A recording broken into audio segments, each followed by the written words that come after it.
contractERP 15 coming out soon. Here are some of the new features. We'll start with the delivery schedule. The location up top has been changed to an actual filter, so a manager can isolate the board to a particular location.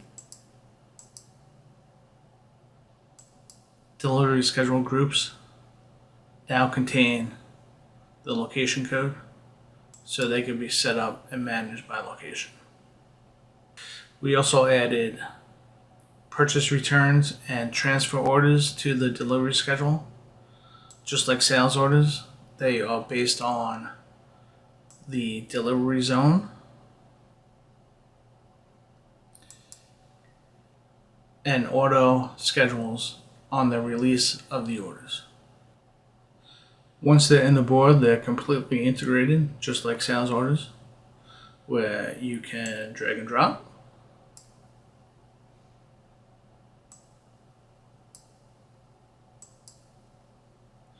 You can route.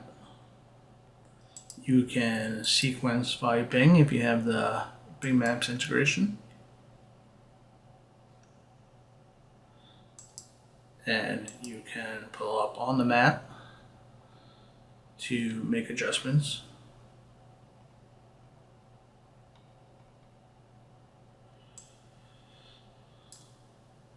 So you wanted to do this one first, and then that one, and then that one, that one, and that one.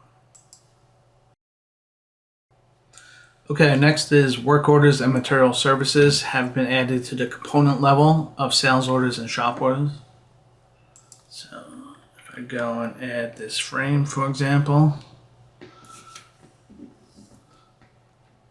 first question in the configurator is, do you need to paint the jambs? So I'm going to say yes. Right, let's just say we're also going to weld it. Okay, let's come out of here. Now, the paint is a work code, and we're going to apply the material services to the jambs. So I'm going to say assign material services. So just like we have on the contract and material list, we now have at the component level of sales orders and shop orders.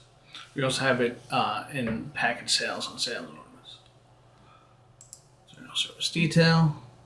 So here we go. It applied the material services that was set up for these two jambs.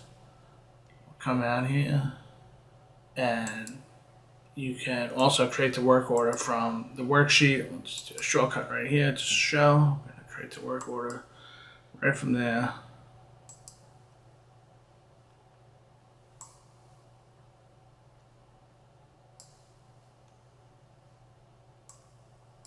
There you go. You got the work order for to paint the two jambs of the frame. Okay, so the next one is a big one. You can now subcontract out shop orders and work orders. So if we go back to our work order, we'll see that we now have a vendor number field on the work order. And we also have one on the shop order as well. So this vendor number comes from this location code. So if we go to the location code, we have a specific location code set up for this vendor. Right, so there's the vendor number set up on the location. And what this means now is that we're not going to paint this material ourselves. We're going to send it out to get painted and then come back to complete the frame. Actually, in this example, and I'll show you, the frame we're not even making ourselves either. That's going to be on a shop order, and that's going to be done by somebody else also. So let's just go all the way back here, and we'll see our paint component. And this happened because we have a supply from code of NY sub. So just like how supply from works in other areas of the system with shop orders and and purchase orders. But work orders, you can now have a supply from also to have it go to that a particular location. And this particular location now is a sub that's going to do the painting for us. Now, to get it to and from that location, we added functions to the transfer orders. Just go into one of them. We added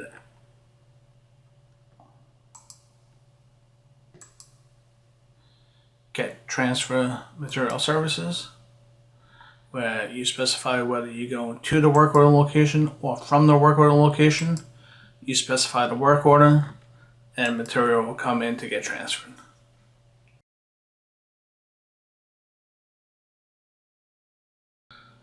Also, if we come back here to the sales line itself, like I was saying before, we also have even a different sub to make the frame for us. So if we go and create this shop order,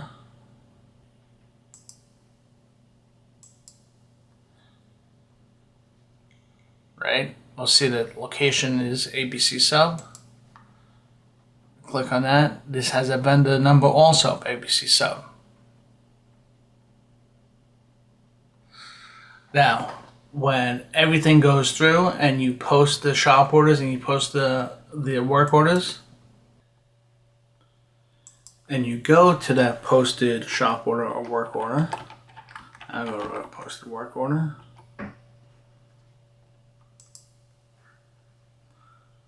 Go to this bottom one. You'll see that we have 3 new fields: actual labor cost, sub on PL, and sub invoiced. So if we go into actual labor cost, we drill into it, you see that it drills into the resource ledger entries, right, for the cost of that labor. And if we run a function called create sub work order purchase orders, and you see there's also an equivalent for the shop. I'll do work orders, right? This is going to go through work orders that work orders for a subcontractor that hasn't been invoiced yet via PO. So let's say okay. Now this is going through all the work orders now that for this situation. Okay, so I created this purchase order. Drill into that. Right, and then create a purchase order for all these work orders for that particular sub. Then if we go back to our work order, now we'll see that we do have a sub on PO. And when that PO invoices, it will, of course, get moved to sub invoice. Here's another cool one. We added a batch add and update components function to the work order. So we'll start by looking at some of these lines and looking at the components. This first one has no components. The second one, the first 3 I don't think have any components, right? No components. This last one has a few. Okay, so, and then just to take a look, that first line is already posted. Quantity finished 404. So this function, if we go back and batch add and update components, this is going to add to components to lines that are still open. So that first one shouldn't get added to because it's already completely posted. Right? Alright, so let's just go through some of these fields. Type, item resource attribute, right? We'll do a resource. We'll do the J Welch resource. We can add a quantity per. This would normally probably be 1, but in this case we'll just add 2, because why not? you have now you have an option whether you want to do a unit cost on each individual component or whether you want to distribute the cost. So in this case, we're going to say, okay, it's $50 that is being charged for the entire work order. Now we're going to distribute it across all the lines. Then our last option is update if same component exists. So if this J Welch existed as a component on one of the lines, do you want it to add another J Welch, or do you want it to update the current J Welch component? All right, so say okay. We'll go to the first line, which should have nothing added, which is correct because it's closed. We'll go to the second line.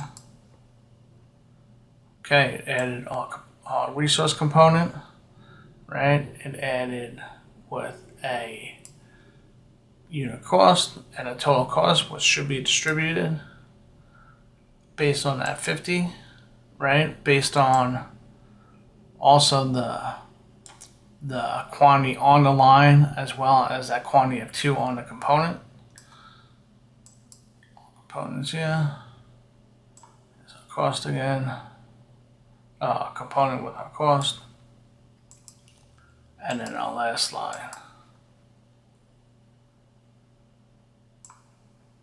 There you go.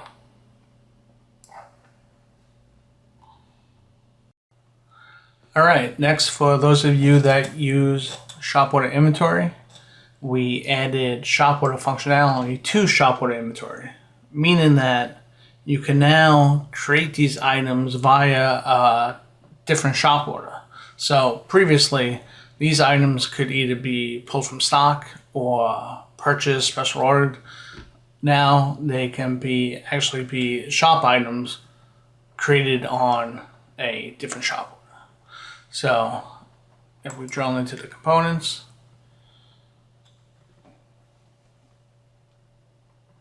see we have our components, right? Just like any other line or component with subcomponents.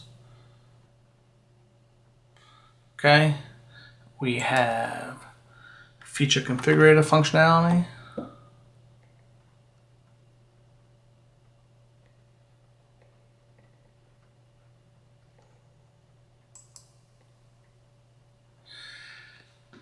And we added functionality to the V6 integration when the shop order is released via V6 and the shop order inventory comes across.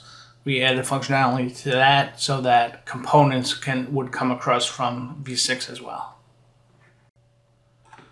We also added the ability to split a shop order inventory line. So in the case where you may have some pieces in stock, but you have to send the other pieces to the shop to be created, or if you need to purchase it, you can split out the shop inventory line and do one thing with one and one thing with the other.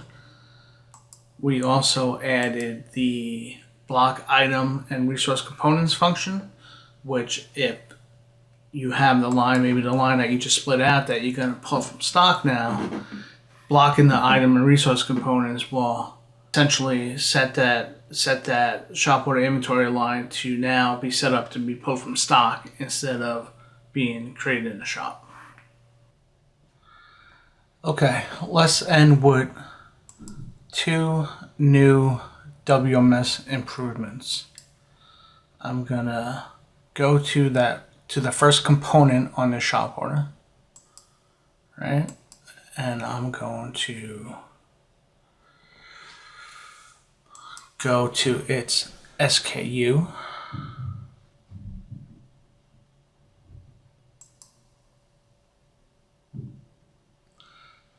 For Long Island. And you'll see we added this new field, default shop pick take storage location.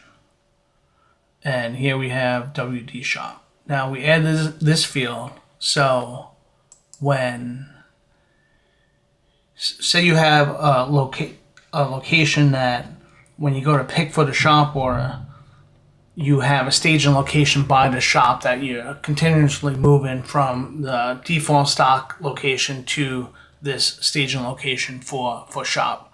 So instead of having it default to the default stock location for the particular item, you want, when picking for a shop order, just a shop order, not a sales order or anything else, but when picking for the shop order, you want it to default to that location. So here we go. So here's the default, instead of it defaulting to the default stock location, which it normally would. And if you didn't pick and went straight to advanced shop orders, and on the first shop station will default to this staging location as well. All right, and then lastly, let's go to the location table.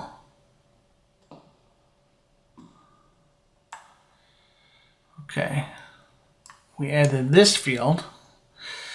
Do not move components at preliminary shop stations if not in shop area. So meaning, as you're going through the shop workstations with advanced shop orders, cutting, welding, bending, as you're going through those stations, if there's an item that isn't in the shop area because it hasn't been picked to the shop area, or it's not an item that's always in the shop area, like a bucket of bolts or something like that. So if it's not in the shop area, then don't move that item along with the initial scans. The assumption being that it's going to get picked for a particular workstation. So once it's picked for that workstation, then that item will continue to move along with the scans. And of course, at the final scan where everything gets consumed into the parent item, all components will be consumed at that point. So that's some of the new features in contractERP 15. The full list will be posted. If you're interested in any of the features, contact support or your PM for more details and training. See ya.